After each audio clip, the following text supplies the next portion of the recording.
All right, boxing fans, we're here at the 37th annual IBF convention in Long Beach, California, and we're graced by the presence of none other than former IBF Super Middleweight champ Caleb Plant. Caleb, first of all, welcome to Long Beach. How you doing? Doing good. Blessed to be here amongst all these other great, current former world champions. I'm in great company, and like I said, I'm just happy to be here. Yeah. Now, the reason you're here actually tonight, this is the awards banquet, and you're going to be getting your overdue ring for 3 successful defenses. That's got to make you happy to finally get that piece of hardware.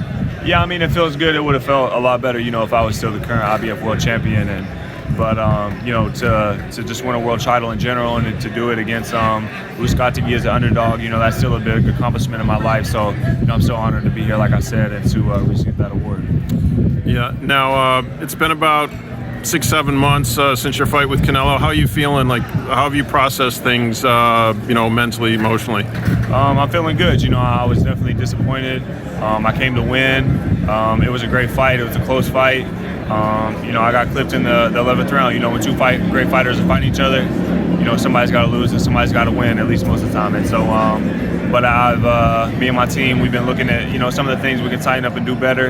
And we're just, ready to get back in, just because things don't work out my way, that would discourage me from my dreams and what I want to accomplish. So yeah, you were definitely in that fight. The scorecard showed it. Since then, Canelo went up and challenged Bivol for a second belt at light heavyweight, and things didn't go his way. What did you take away from that fight when you saw that? And did you kind of make comparisons and think about things you could do in the future or could have done in the past? Did you kind of think about that as you watched that fight? Yeah, definitely. There were some things that I seen. I was like, man, I know I can do that as well. I can capitalize on some of those mistakes that he made and just do some of the things that Bivol was able to do. So, but hindsight's 20/20, and so we're focused on moving forward and what's next. And I've been in the gym every day and working hard, and we'll be back this fall. Do you plan on staying at Super Middle? Absolutely. I'm going to be here for a long time. I make weight easy. I train year-round. I keep my weight in check year-round. So, being a Super Middleweight, that's no issue. Okay. Now, I couldn't help but notice you're with your lovely wife, Jordan, and I see that you're going to be an expectant dad. Yeah. Now, when's the child due? September 4th. Okay. Yeah. How does that make you feel? Feeling good. It's another piece of motivation that I get to carry with me day to day through my training, and everything's been on point thus far as the baby being healthy and Jordan being healthy, and so at the end of the day, that's all you can ask for. All right. So are you living in Vegas now? Yeah. And that's a good boxing climate, gyms, just a good atmosphere. And plan on staying there for the remainder of your career, as far as you know? As far as I'm concerned, yeah, that's where I'll be. Vegas is a great city, a lot of sparring, and it's a good spot for me. So yeah. Okay. What do you think about the proposed, supposedly already done deal between Canelo and Triple G? I'm assuming it's going to be at Super Middleweight. What are your thoughts about how that goes? Do you think Triple G has enough left in the tank based on his last performance against Murata, and what do you think that loss to Bivol did to Canelo? Do you think it was just because it was light heavyweight, or do you think he's slipping a bit? I can't say for sure. That's a big fight. It's a huge fight for boxing, and something the fans have been waiting on for a minute. And that'll be a fight where they'll be able to settle their beef, and the winner to go on to bigger and better things. So that's all I can say about that, really. Yeah. So, if you had your druthers, I mean, a big payday would be a rematch with Canelo if he holds on to all the belts. But we know in the era of 4-belt champions, it's tough to make all the mandatories and money talks, and some belts might become vacant down the road.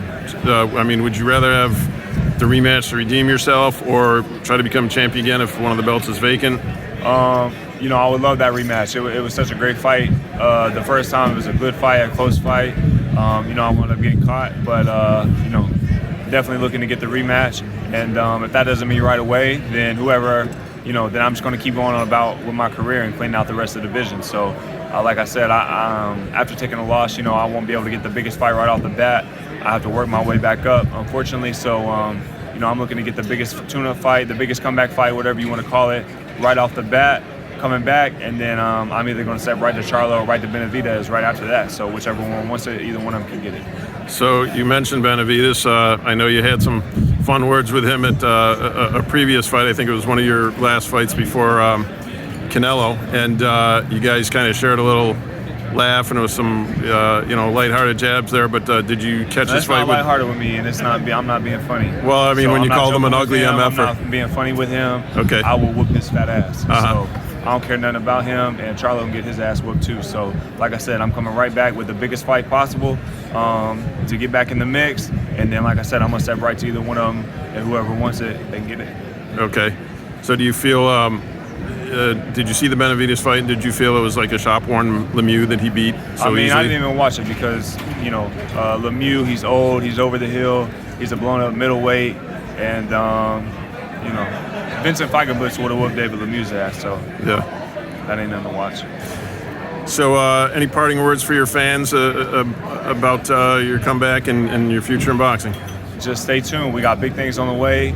Like I said, I'm looking to get the biggest name I can right off the bat, and if that's not the biggest one we can get, and then right after that, I'm looking to make the biggest fight happen in the super middleweight division. So just stay tuned. A lot of big things on the horizon. I appreciate all the support, all the love, and just thank you.